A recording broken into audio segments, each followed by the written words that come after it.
রঞ্জিনী, বাড়ির সবাইকে লুকিয়ে এই বাড়িতেই বসে ফষ্টি নষ্টি করা হচ্ছে। দাঁড়াও, এবার আমি মজা দেখাচ্ছি। রঞ্জিনী, তুমি চিন্তা করো না বড় বৌদি, বাড়ির সবাই এটা জানবে যে এর মধ্যে তুমিও আছো। রঞ্জিনী, তোমার যা খুশি বাড়ির সবাইকে তুমি বলতে পারো, আমার কোনো অসুবিধে নেই। আমি শুধু বলছি এই মুহূর্তে এই কথাগুলো বললে হিতে বিপরীত হতে পারে। কত আমার হিতাকাঙ্ক্ষী এলেন রে। এই শোনো, বাড়ির ছোটদের ব্যবহার করে না তুমি এসব করাচ্ছ। কি বললে? আমি?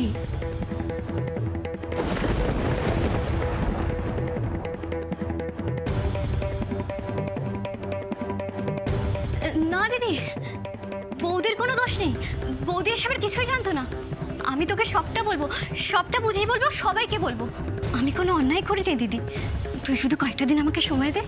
হ্যাঁ মামনি, তোমাকে কয়েকটা দিন সময় দিয়ে তুমি তোমার এই রাষ্ট্রীয়টা চালিয়ে যাও। আস্তে রঞ্জিনী, আস্তে কথা বলো। ভুলে যাও না পীযূষ বাইরের লোক, আর বাইরের লোকের সামনে এমন ভাষা ব্যবহার করো না যাতে আমাদের পরিবারের সম্মান নষ্ট হয়। এই রাখো তো, তোমার ছোট ননদ সেই বাড়ির কত মান রাখছে। হ্যাঁ, এই শোন, তোকে না আমার বোন বলতে লজ্জা হচ্ছে। ছি দিদি,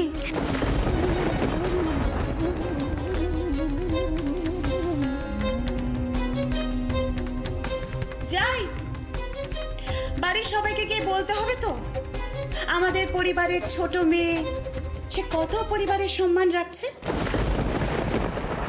এসা দিদি, দিদি, দাদা, ও মা, নন্দিনী, ও দাদা। কি হয়েছে? কি আবার হবে, হওয়ার বাকি কি রেখেছে তোমার আদরের ছোট বোন? কি হয়েছে ঠিক করে বল। প্রেম হয়েছে, প্রেম হয়েছে দাদা, প্রেম।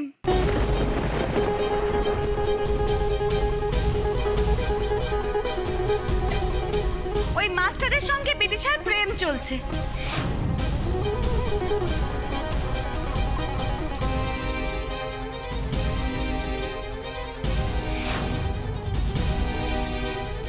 দাঁড়াও, আগে বলো তুমি কে, কি তোমার পরিচয়, আর কেন মিথ্যে নাম ভাঙিয়ে তুমি এ বাড়িতে টিচার সেজে এসেছো? ও বাবা, ও মিথ্যে কথা বলে পড়াচ্ছে।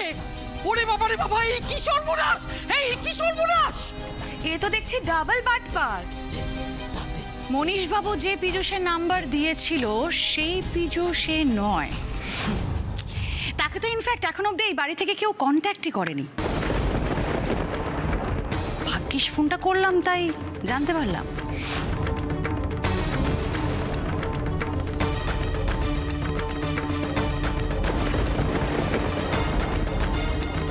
না না না, সেটা কি করে সম্ভব? আমি তো তোর দেওয়া নাম্বারেই ফোন করেছি। আর বুঝতে পেরেছি, এবার সবটা আমার কাছে জলের মতো পরিষ্কার।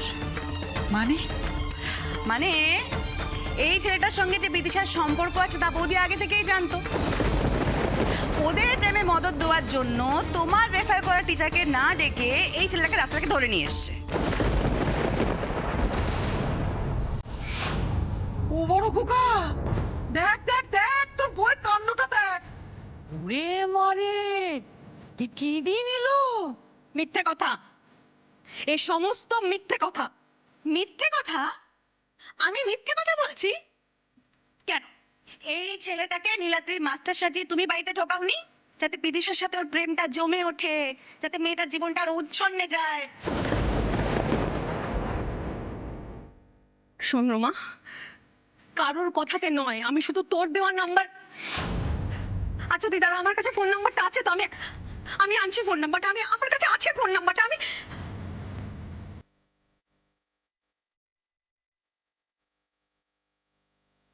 রোমা, রোমা দেখ, তুই আমার এই নাম্বারটা দিয়েছিলি, আমি এই নাম্বারটা দিয়ে ফোন করেছিলাম।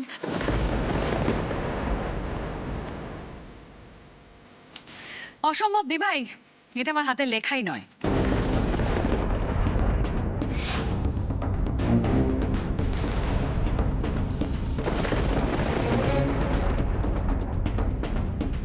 রোমা, রোমা তুই আমাকে এই নাম্বারটা দিসনি? আচ্ছা বৌদি আর কত নাটক করবে বলো তো? ও তো বলছে এটা ওর হাতের লেখা নয়। তার মানে দেখ দাদা, আমি ঠিকই ধরেছি, বৌদি মাঝখান থেকে সবটা পাল্টেছে। ওই পীযূষকে ফোনটা না করে একে ধরে নিয়ে চলে এসছে। ছি ছি ছি ছি ছি ছি ছি ছি, হ্যাঁ এই তুমি তুমি না ওই লেখাপড়া নিয়ে হ্যান নিয়ে ত্যান নিয়ে কত বড় বড় জ্ঞানের কথা বলো। ছি। আচ্ছা আমি না মেনে নিলাম যে আমার মেয়ের ক্ষতি করার জন্য তুমি এই কাজটা করেছো, কিন্তু তোমার নিজের ছেলে, তার পড়াশোনার কথাটা একবারও ভাবলে না?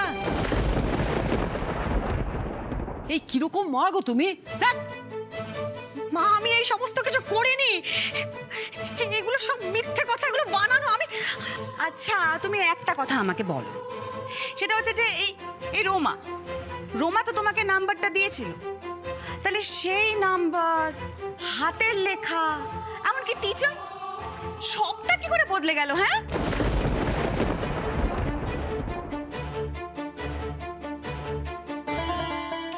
আরে বলো না, এটা কার হাতের লেখা বলো? বিদিশার।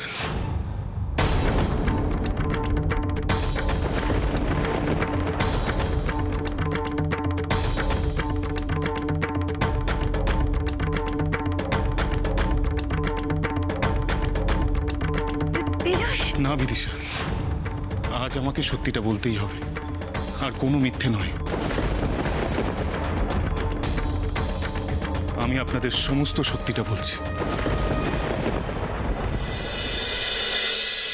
এখানে ওনার কোনো দোষ নেই।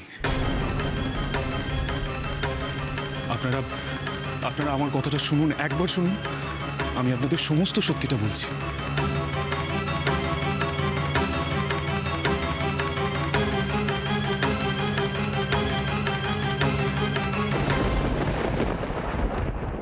এই দেখো ফিরকি, এইটা হচ্ছে আমাদের স্কুলের প্লেগ্রাউন্ড, আর ঠিক তার পিছনে হচ্ছে সেমিনার হল।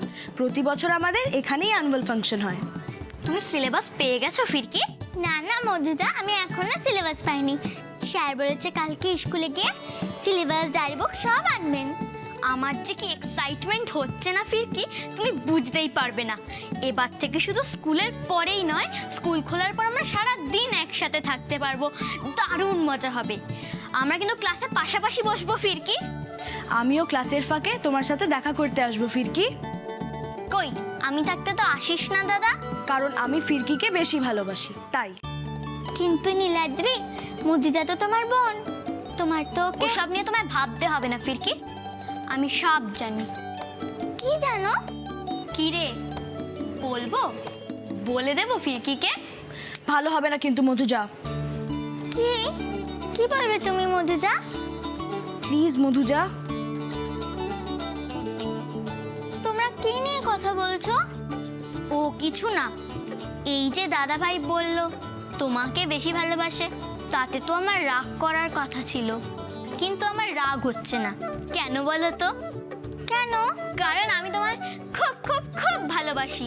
হ্যাঁ, অন্য কারোর নাম বললে আমার রাগ হতো অবশ্য।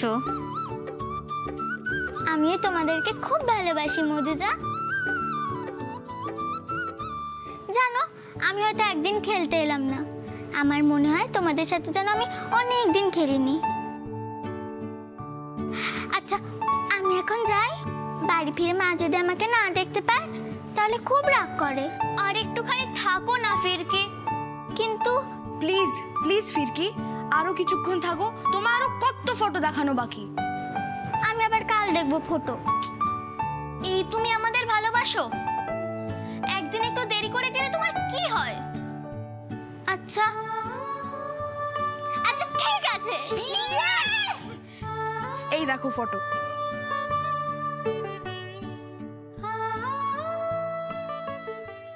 আমি এভাবে মিথ্যার উপর ভিত্তি করে এগোতে চাইনি।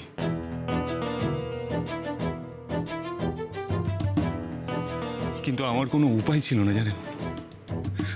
আমার ভবিষ্যতের জন্য, আমার আর বিদিশার ভবিষ্যতের জন্য আমার এই টিউশনটা নিতেই হতো।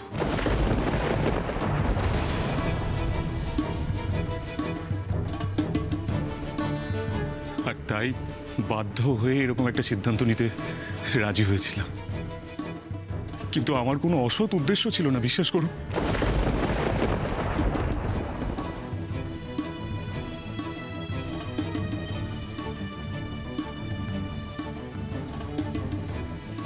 আমি আপনাদের বলতামই, আমি শুধু ভেবেছিলাম যে নীলাদ্রির পরীক্ষাটা হয়ে গেলেই আপনাদের আমি সমস্ত সত্যিটা বলে দেব। কিন্তু আমি দুঃস্বপ্নেও ভাবিনি যে এইরকম ভাবে কোনোদিন আপনাদের সবাইকে আমাকে সত্যিটা বলতে হবে।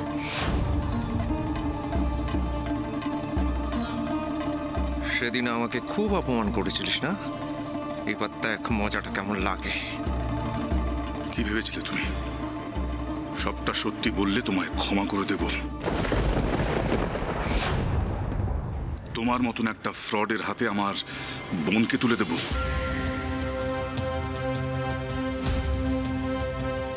বুঝতে পারছো না দাদা, এসবও চালাকি। বিদিশাকে বশ করে আমাদের সম্পত্তির দিকে হাত বাড়াচ্ছে, আস্তে আস্তে সব কিছু কবজা করে নেবে। নাহলে মাস্টার হয়ে এই ঘরে ঢুকে যায়। এই চোখ নামা, তাকাচ্ছিস কি? হ্যাঁ নামা চোখ। রুদ্র, তুমি জানো না দাদা, এই ছেলেটাকে নিয়ে আমি আগেও সাবধান করতে গেছিলাম। সেদিনকে বড় বৌদি আমাকে যা নয় তাই বলেছিল, আমাকে ছোট প্রমাণ করেছিল। আমি নাকি এই পরিবারের মান সম্মান সব ধুলোয় মিশিয়ে দিচ্ছি। আর আজ আপনি ভুল ভাবছেন রুদ্রবাবু। আমি বিদিশাকে একজন মানুষ হিসেবে ভালোবেসেছি। ওর পরিবার সম্পত্তি আমি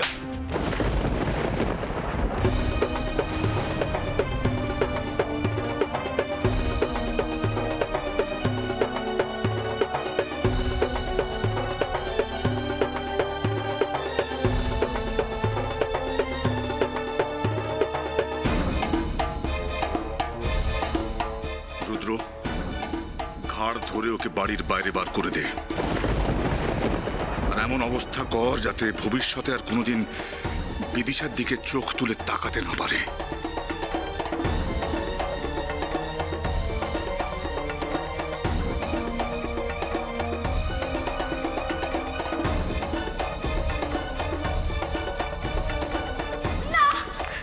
দাদা প্লিজ প্লিজ এরকম করিস না, ওর কোনো দোষ নেই। ওকে আমি এখানে জোর করে এনেছি। প্লিজ তুই এরকম করিস না, তুই ওর কোনো ক্ষতি করিস না। ওকে আমি ভালোবাসি। রঞ্জনী, বিদিশাকে ঘরে যেতে বল। আর ওর ফোনটা সুইচ অফ করে আমায় দিয়ে যা। আজ থেকে ওর বাড়ির বাইরে বেরোনো বন্ধ।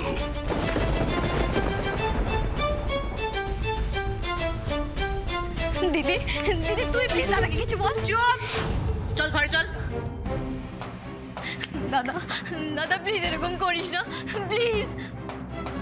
বৌদি বৌদি তুমি কিছু বলো। এই আমার কথাটা কানে যাচ্ছে না? চল ঘরে চল। প্লিজ এই চল। আরে যাবি তুই? চল চল চল চল না, চল এখান থেকে।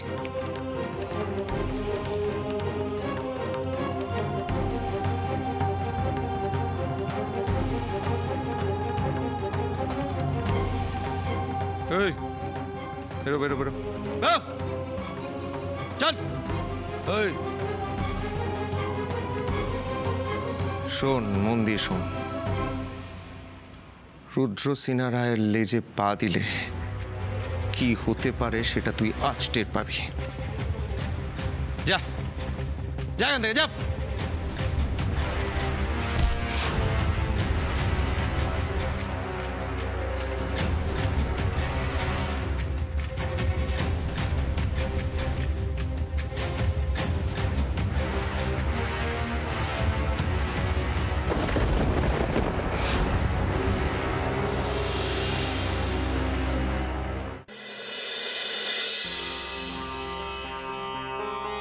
আরে ফিরকি, তোর মামা তো এখনো এলো না।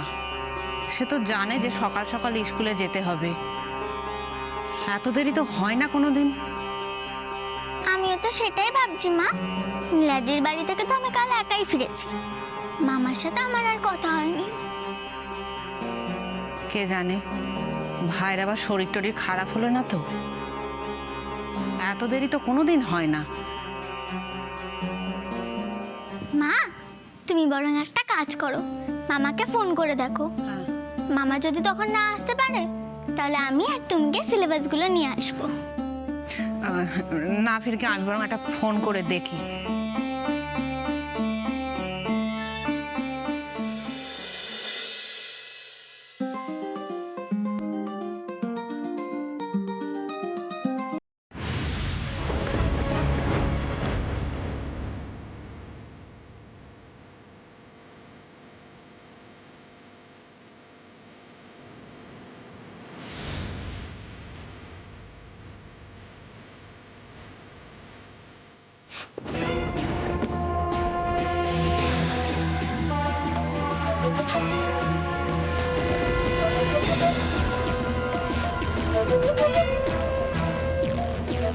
Hello, police station.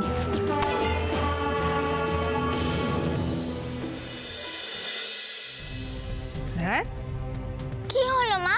ফোন লাগছেই না, নট রিচেবল বলছে। তাহলে তাহলে আর কি, আমি যাব তোর সাথে স্কুলে।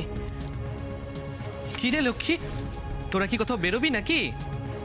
দেখো না রানী মাসি, আজকে স্কুলে গিয়ে সিলেবাস আনার কথা। মামা আসবে বললো, কিন্তু এখনো তো এলো না। হ্যাঁ রে, ভাইয়েরই তোকে স্কুলে নিয়ে যাবার কথা। ছেলেটাকে ফোন করছি, ফোনও লাগছে না। বুঝতে পারছি না ছেলেটা আবার কোনো বিপদের মধ্যে পড়লো না তো?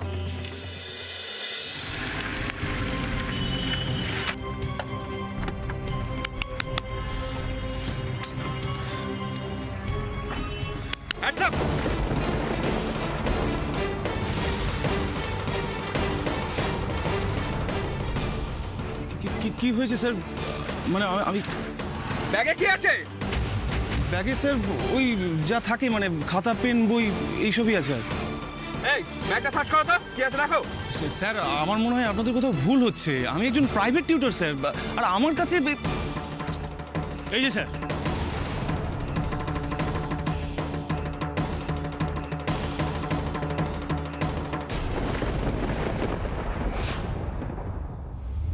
ও, এগুলো বই খাতা মিস্টার প্রাইভেট টিউটর। স্যার বিশ্বাস করুন, আমি বুঝতে পারছি না ওসব কি করে এলো স্যার ব্যাগে আমার। আমি বিশ্বাস করুন স্যার, আমি জানি না স্যার।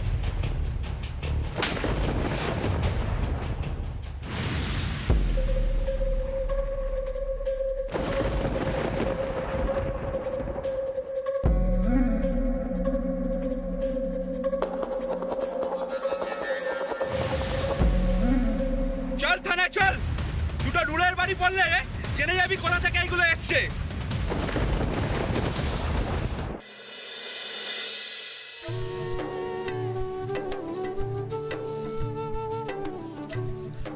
কি হলো বলো তো নীলাদ্রি, স্যার এখনো এলেন না কেন? কি জানি। সকালবেলা তো মাও স্যারকে ফোন করেছিল, কিন্তু ফোনে পেল না। এই তো এসে গেছো তোমরা, হাত ধুয়েছো? হ্যাঁ মিষ্টি মা, আমরা হাত ধুয়ে নিয়েছি। Good girl. মা, স্যার কি আজকে আসবেন না? এখনো এলেন না তো।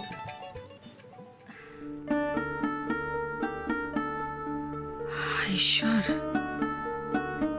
এই বাচ্চাগুলোকে এখন সত্যি কথাটা বলি কিভাবে? স্যারের কতগুলো বিশেষ কাজ পড়ে গেছে, ছুটি নিয়েছেন কদিন। ছুটি নিয়েছে? হ্যাঁ। ফিরকি, আজ তুমি স্কুলে গিয়েছিলে, কি হলো? হ্যাঁ মিষ্টি মা, আজকে আমি স্কুলে গেছিলাম। ওরা আমাকে নতুন বই দিয়েছে, নতুন ডায়েরি বুক দিয়েছে, নতুন সিলেবাস দিয়েছে। বাহ, এ তো দারুণ ব্যাপার। আর হ্যাঁ, মা তোমাকে আর আঙ্কেলকে থ্যাংক ইউ বলতে বলেছে। থ্যাংক ইউ বলতে বলেছে? আজ আমি যাব তোমার সঙ্গে তোমাদের বাড়ি।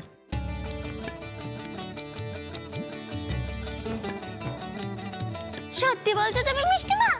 আর সত্যি তুমি আমার সাথে আমাদের বাড়িতে যাবে? হ্যাঁ সোনা, আমি সত্যি আজকে তোমার সঙ্গে তোমাদের বাড়িতে যাব। কাল নীলাদির জন্মদিন না, প্রত্যেকবার বলি ওনাকে নিয়ে আসতে, উনি কখনো আসেন না। তাই আমি ভাবলাম এবার যদি আমি নিজে গিয়ে ওনাকে নেমন্তন্ন করি তাহলে নিশ্চয়ই ফেলতে পারবেন না। তাই? তাহলে তো তোমাকে দেখে আমার মা খুব খুশি হয়ে যাবে।